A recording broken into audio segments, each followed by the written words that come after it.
तत्सवितुर्वरेण्यं भर्गो देवस्य धीमहि धियो यो नः प्रचोदयात्। बोलिए सद्गुरु भगवान की जय। तो भाई, साधना का लक्ष्य क्या है ये आप सब जानते ही, क्योंकि इस संसार में चारों तरफ देखने से पता लगता है दुख ही दुख भरे पड़े हैं, और फिर पता लगता है कि इन दुखों का कारण मैं स्वयं ही हूँ। कोई और मेरे दुख का कारण नहीं है, मैंने ही ये सब इकट्ठा किया है और मैं ही इनसे छूट भी सकता हूँ। कोई दूसरा मुझे छुड़ा नहीं सकता। दूसरा रास्ता बता सकता है, लेकिन चलना तो मुझे ही पड़ेगा। तो उसके लिए बहुत तरह की साधनाएं मतलब गुरुजनों ने खोज की कि भी इस तरह से करें तो आसानी से पहुंच जाते हैं, इस तरह से करें तो आसानी से पहुंच जाते हैं। और मैं भी इसी क्षेत्र में सबसे पहले आया, तो मुझे पता लगा सबसे पहले समस्या हुई। उससे पहले कोई ज़्यादा दिक्कत नहीं थी, लेकिन मेरे दोनों हाथ टूटे और मुझे लगा ये क्या हो गया। मैंने तो कभी सपने में भी नहीं सोचा था कि मैं अपाहिज हो जाऊंगा, और यानी मैं अपने किसी भी क्रियाकलाप को नहीं कर सकता था। खैर, वो 3-4 महीने में थोड़ा ठीक हुए और फिर थोड़ा सा अपने हाथ से काम करने लगा। उसके बाद मैं खेती के योग्य तो रहा नहीं, तो मेरे भाई एक फैक्ट्री में नौकरी करते थे। मैंने उनसे प्रार्थना की, भाई आप जो है मुझे अपनी फैक्ट्री में लगा लीजिए, क्योंकि अब मेरे पास की खेती का काम तो रहा नहीं। और उसके बाद उन्होंने कहा, भाई अभी वैसी कोई अच्छी पोस्ट तो है नहीं, लेकिन एक हेल्पर की जगह खाली है, मैं उसमें लगवा सकता हूँ, वो भी कैजुअल में। परमानेंट होने में तो बहुत टाइम लगता है। हमने कहा जैसा भी हो, हम जो ना दूसरे के ऊपर निर्भर नहीं रहना चाहते। तो भाई ने मुझे एक कैजुअल पोस्ट पर लगवा लिया, वहाँ हेल्पर, जो सामान यहाँ से वहाँ उठाना, ये करना वो करना। और प्रातः अपने घर से जाते थे रोटी खा के, 18 किलोमीटर साइकिल चलानी होती थी और वहाँ 8 रुपये की दाढ़ी मिलती थी। शाम को 8 रुपये मिल जाते थे, और उसके बाद शाम को फिर 18 किलोमीटर पैदल चला, वो उसमें साइकिल पे आना, फिर अपने घर के काम भी सब करना, ये सब शुरू हुआ। तो मेरे को बहुत सारे व्यसन भी थे। कुछ व्यसन तो मैं आर्मी में था पहले, वहीं छूट गए थे, जैसे शराब पीने का। और वो कैसे छूटा हुआ बता देता हूँ। एक बार हमारे वहाँ पार्टी थी कोई ऑफिसरों की, तो उसमें मतलब मैं पीए इक्विपमेंट लेके जाता था। ये जो है वो डांस वांस करते थे वहाँ, तो मुझे उन्हें देख करके बहुत मतलब अच्छा नहीं लगता था कि क्या ये नंगे होके नाच रहे हैं। तो हमारा वो जो कमांडर था, उसने कहा कि वो धनीराम जी, वो बैरा जो है ना, वहाँ आपको एक बोतल दे देगा शराब की, और आप लोग चारों लोग जो ना पी लेना और यहीं भोजन कर लेना, और बाद में जब पार्टी ख़त्म हो जाए तो मतलब अपना सामान लेके चले जाना। ठीक है जी। उन्होंने बोतल दे दी और हमने धीरे धीरे वो पी ली, नशा हो गया।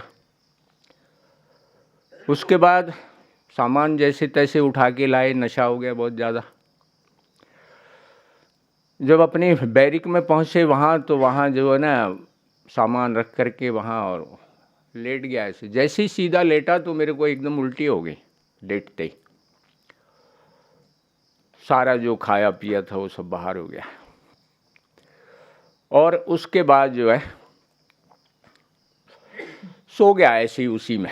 सुबह नींद खुली तो उस दिन छुट्टी रहती थी उन लोगों की जो रात को ड्यूटी पर होते थे। तो किसी ने जगाया भी नहीं। सुबह में उठा देखा तो चारों तरफ उल्टियाँ पड़ी है। हे भगवान, ये मैंने क्या कर दिया। खैर उससे एक प्रेरणा हुई कि क्या मैं इसलिए शराब पीता हूँ। और मैंने उस दिन जो है ना अपने दोनों कान पकड़ लिए कि आज के बाद शराब नहीं पीऊँगा, चाहे मर जाऊँ लेकिन शराब को हाथ नहीं लगाऊँगा। उस दिन से पहली बार पिए थे? यानी ज़्यादा तो पहली बार पी थी। एक पैग तो रोज़ मिलता था वहाँ, जो मौसम ख़राब होता था जब, तो एक पैग जो है ना, एक बोतल में 13 पैग होते हैं। तो मतलब एक पैग तो रोज़ मिलता था वहाँ, क्योंकि वहाँ आसाम में था, भाई तो रहे हैं वहाँ।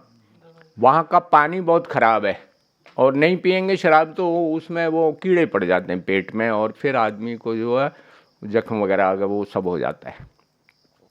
तो मजबूरी में पीनी पड़ती थी। लेकिन मैंने तय कर लिया उस दिन कि आज के बाद शराब नहीं पीऊँगा। वो तो वहाँ छूट गई। फिर वहाँ भर्ती हो गया भाई के पास, वहाँ नौकरी करता रहा। फिर मेरा नंबर आया परमानेंट होने का। 10-11 महीने तक वहाँ मतलब कैजुअल में नौकरी की, 8 रुपये रोजाना दिहाड़ी। फिर एक दिन मैं वहाँ बैठ के बीड़ी पी रहा था। वहाँ बिन होते हैं इस तरह जिसमें सामान भरा रहता है, और एक भाई और थे, उनका नाम गणेश सिंह भंडारी था, वो यहीं के रहने वाले थे, पहाड़ी।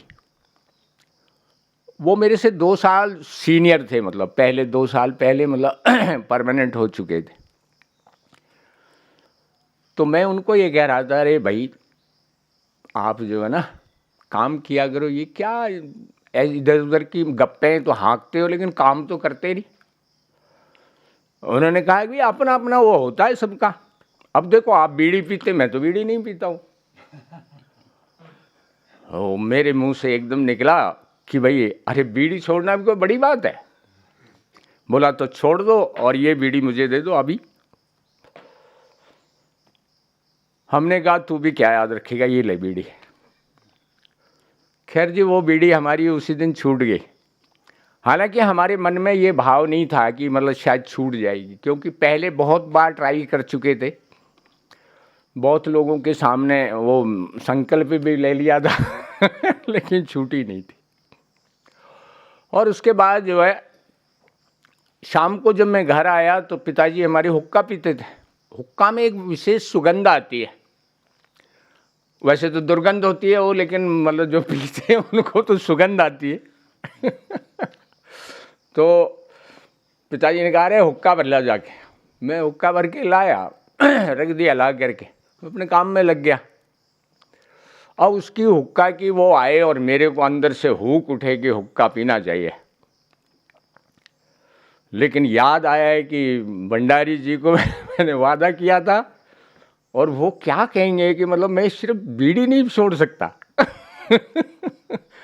उसके बाद ये बीड़ी छूट गई। वो मेरे को कहने लगे, फिर थोड़े मित्रता बन गई आपस में। वो कहने लगा आप लंच में क्या करते हैं? मैंने कहा रोटी खा करके और ताश खेलते हैं। वो सीप होती है हमारे वहाँ, आप लोग पता नहीं जाते तो उसमें कोई शर्त लगा के खेलते हैं, जो जीतता है मतलब उसको कोई पार्टी वार्टी दे देनी होती है, इस तरह से जुआई है एक तरह से। और हमारी पूरी गांव साइड की पार्टी पूरी जो है ना एक जगह बैठ करके हो इतनी ज़ोर ज़ोर से हंसते, और वो जो है ना जिस पे भी हो जाता। और तो उसके बाद जो है मैंने कहा भाई मैं जो है ना लंच में वो ताश खेलता हूँ बाद में। तो हम लोग वहाँ सत्संग करते हैं, आप वहाँ क्यों नहीं आते? हाँ चलो आज आपके वहाँ आ जाएंगे। वहाँ चला गया। वो उस टाइम आनंद स्वामी जी की पुस्तक चल रही थी, यह धन किसका, और उन्होंने जो है पढ़ने के लिए मुझे दे दिया, लियो मास्टर जी आप ही पढ़िए। मैंने पढ़ा तो मुझे पूर्व की स्मृतियाँ आई कि अरे ये तो मैं बचपन में एक स्वामी जी ने इस तरह की बात बताई थी, गायत्री का जाप करना, और वो तो ये तो सब मतलब मुझे घटित हुआ करता था उस समय जब मैं छोटा था, पढ़ता था। और मैंने ये तय कर लिया आज मैं शाम को फिर से मतलब वो गायत्री का जाप और वो करूँगा। आपने पाणिनि जी की कथा भी सुनी होगी ना, क्योंकि आप तो विद्यार्थी हैं, हैं?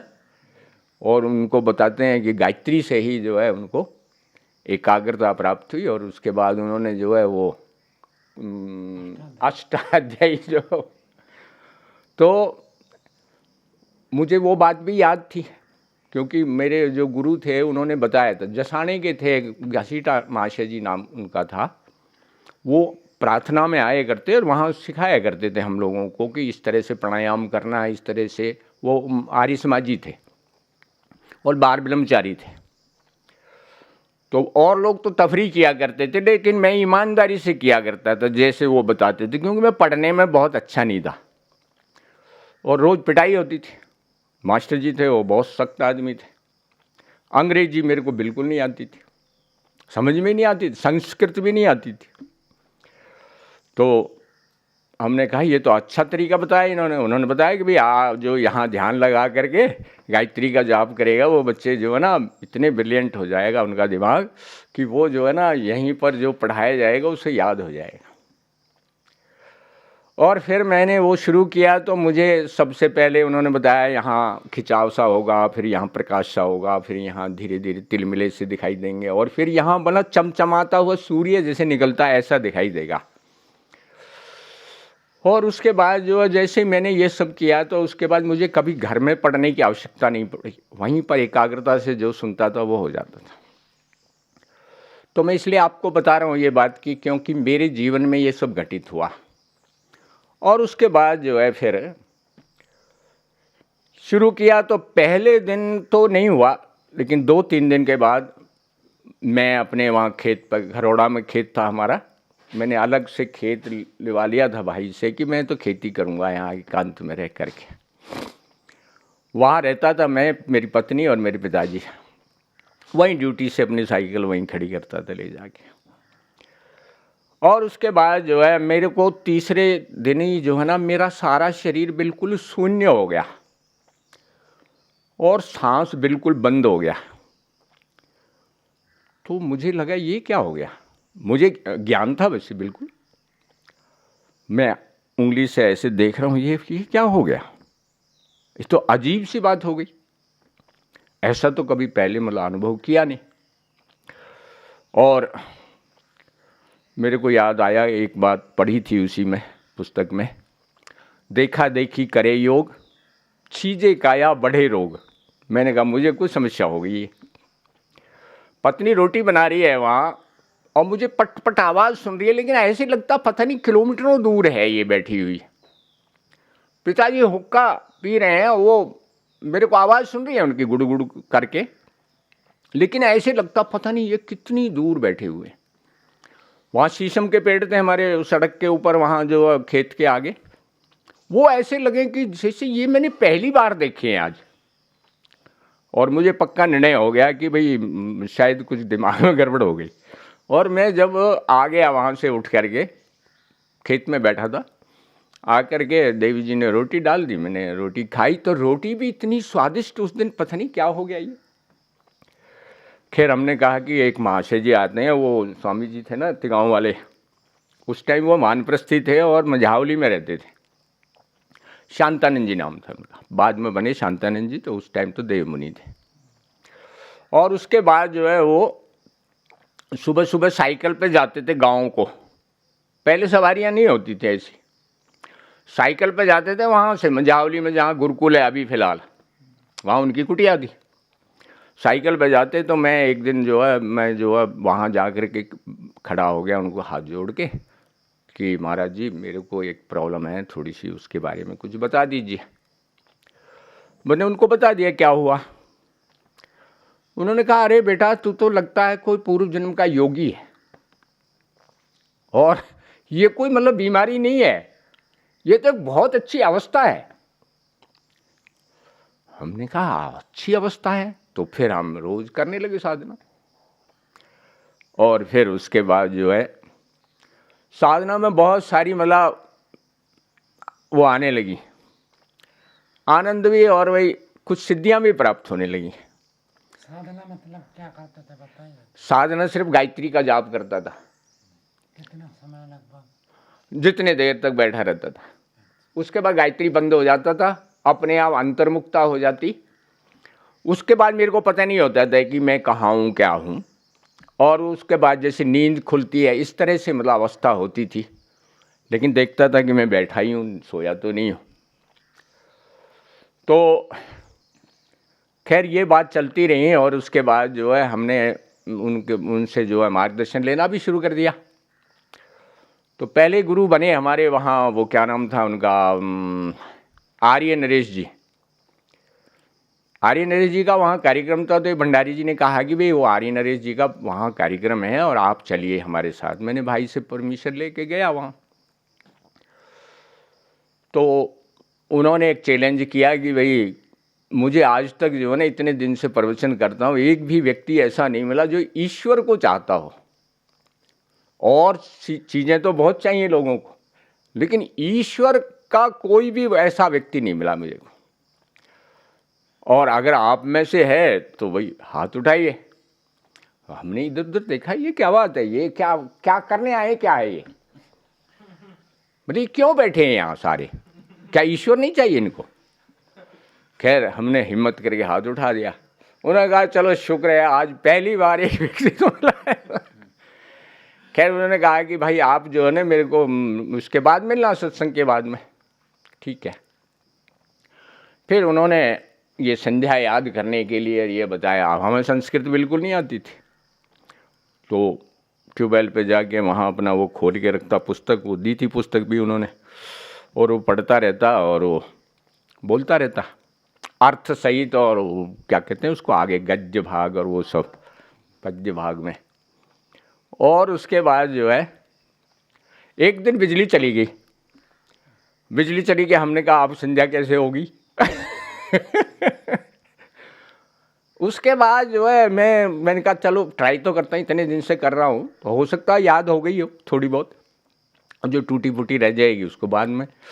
तो ये जो मंत्र आते हैं ना इसके मनसा परिक्रमा के, तो इनमें तो लास्ट में एक ही वाक्य आता है।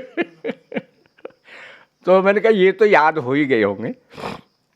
और उसके बाद स्वामी जी मैं हैरान हो गया है कि मैंने पूरी संध्या मतलब वो मंत्र अर्थ और उसका वो सारी कविता रूप में जो ना सारी बोल दी अंदर से।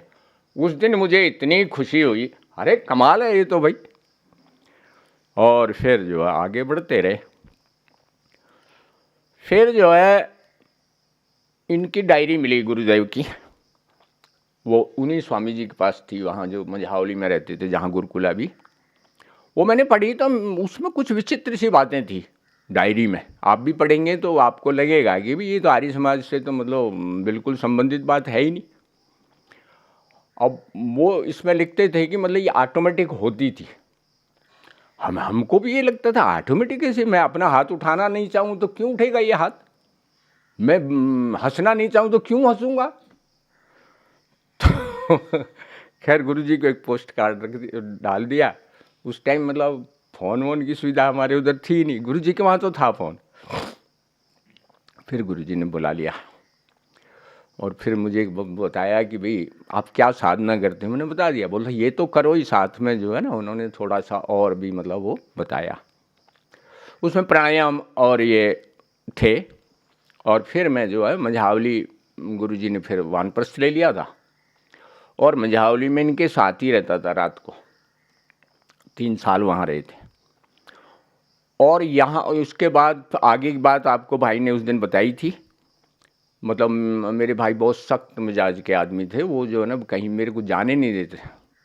उसके पहले मैं 3 दिन का शिविर उनका, 1 हफ्ते का शिविर था उनका सत्यपति जी का, सेक्टर 7 में, उसमें फरीदाबाद में। तो मैं बगैर परमिशन के ही जो है ना 50 रुपये फीस थी कुल उसकी। मैं वहाँ चला गया था। अगले दिन हमारी देवी जी ने बखेड़ा खड़ा कर दिया कि ये साधु बन जाएगा, इसके बालों को कौन पालेगा, इस तरह से जो है बखेड़ा खड़ा कर दिया। माँ को कहा, माँ ने भाई को बताया। भाई ने कहा कि किस टाइम जाता है ये? कि ये तो रात को ही चला जाता है, रात को खाट पे होता ही नहीं है ये। और फिर जो है हमारी इंक्वायरी शुरू हो गई और मैं 10 बजे के करीब तकरीबन जो है ना सब सो जाते थे, जब घेर में सोता था। और उसके बाद चुपचाप उठ करके एक चमारों की ट्यूबवेल थी जो अब हमारी है, वहाँ चला जाता, वहाँ जाके बैठता था साधना में। तो जब इन्होंने देखा कि भाई तो 10 बजे का गायब है कहाँ ये, फिर उन्होंने खोजबीन शुरू की तो भाई ये वो ट्यूबवेल पर जाके बैठता है। और फिर जो है हमारी शामत आ गई, खूब हमारी खिंचाई हुई, तो हमारी ये हड्डियाँ भी टूटी हुई हैं यहाँ से 3। आर्मी में था जब, किसी एक्सीडेंट में टूटी थी। वो भाई को पता नहीं क्या हुआ, उन्होंने मारी है बॉक्सिंग यहाँ पर साइकिल खड़ी करवा और मेरा सांस बंद, बेहोश हो गया तो खैर फिर उसके बाद थोड़ी ढील शुरू हुई और हम ऐसे साधना में लगे रहे। तो मेरा कहने का मतलब, आप किसी भी एक साधना को पकड़ के चल पड़िए। ऐसा नहीं है कि यही साधना मतलब आपको उस लक्ष्य तक पहुंचाएगी। हाँ, इतना जरूर मेरे को अनुभव हुआ है कि इस साधना से बहुत तीव्र गति हो गई थी। लेकिन पहले मेरी साधना यही थी जो सामान्य लोग सब करते हैं, चित्त की साधना जिसको बोलते हैं। प्राण की साधना तो 10 फरवरी 1996 को शुरू हुई थी। तो आप किसी भी एक साधना को लेके चल पड़िए और ईमानदारी से कीजिए। बस ये मतलब मैंने ये अनुभव किया। मैंने जो भी मेरे गुरुदेव ने या दूसरे गुरुजनों ने मेरे को बताया कि भाई ये इस तरह से करना है, तो मैंने वैसे ही किया। और उसमें चाहे मतलब मेरे को कितना भी समस्या खड़ी है, तो गुरुजी ने मेरे को एक बात बता दी थी कि भाई पत्नी का टाइम नहीं काटना है, बच्चों का टाइम नहीं काटना, घर वालों का टाइम नहीं काटना, अपने टाइम में साधना करनी है। तो मैं रात को साधना करता था, जब सब लोग सो जाते थे, उसके बाद उठ के अपने चला जाता। वहाँ उनकी ट्यूबवेल थी, वहाँ जाकर एक टूटा सा खटोला पड़ा रहता था, वहाँ जाके उसमें बैठा, वहीं ठंडे पानी में नहा लेना, कुंडी बनी हुई थी। साधना माने क्या, ये भी तो बताओ। तो साधना का मतलब है कि जो बात आपको बताई जा रही है उसके ऊपर निरंतर कार्य करना। केवल यही नहीं है कि भाई ये जो है ना थ्योरी है, लेकिन प्रैक्टिकल जब होगा जब आप स्वयं करेंगे उसको, और फिर आपको कुछ अनुभूति भी होंगी उसके बाद, फिर आपका जीवन अपने आप परिवर्तित हो जाएगा।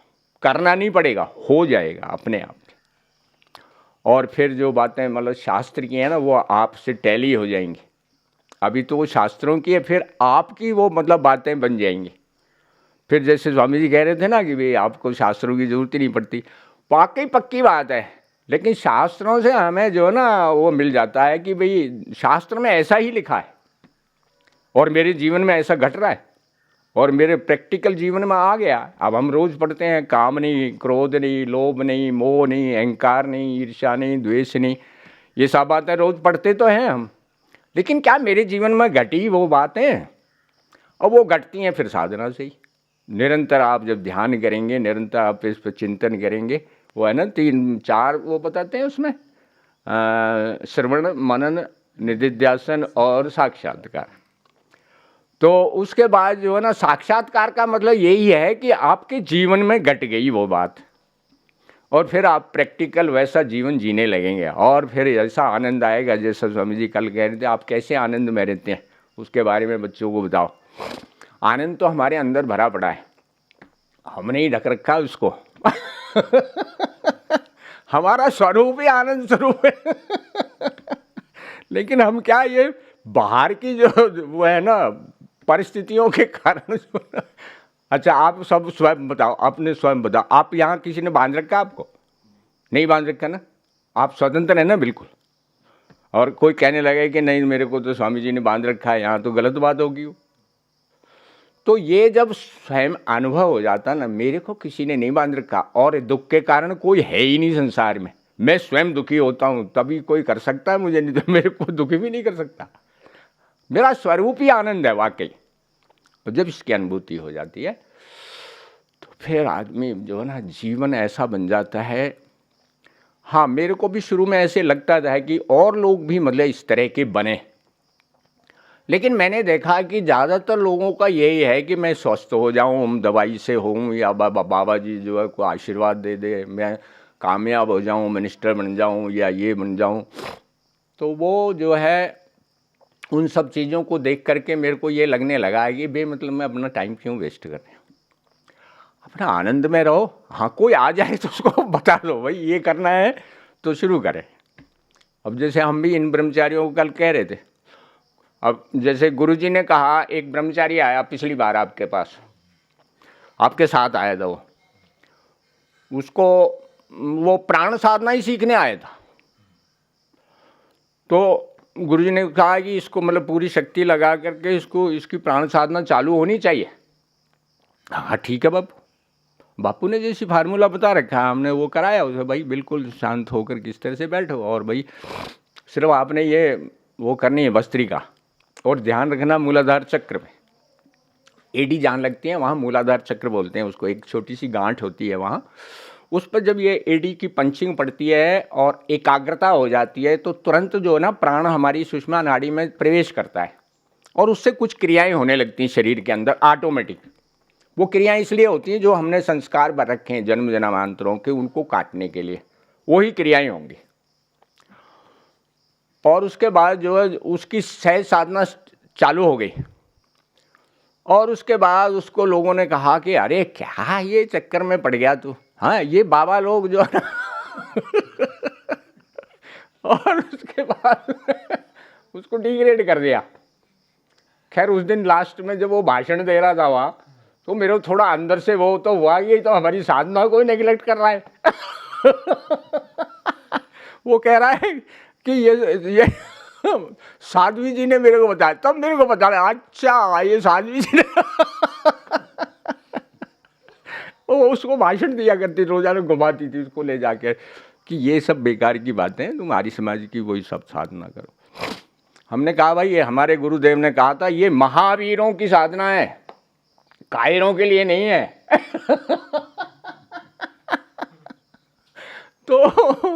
तो वास्तविकता यही है कि हम जो है ना जो बात मतलब हमारी जो अंदर की इच्छा है ना उसको जागृत करने के लिए हमें कर्म करना है उसी तरह का। तो गुरुदेव की ये साधना बहुत सुंदर है लेकिन बहुत कठिन भी है, लेकिन ये दूसरी जो साधना उससे भी वही काम होना है जो इससे होना है, थोड़ा स्पीड में हो जाएगा। तो हमारी कोई आफत हो रही है कहीं, जल्दी थोड़ी कहीं जाने की, तो धीरे धीरे करें लेकिन करें ईमानदारी से। ठीक है, तो आज के लिए इतना ही बहुत है। आप सबका धन्यवाद। मेरी टूटी फूटी बकवास सुनी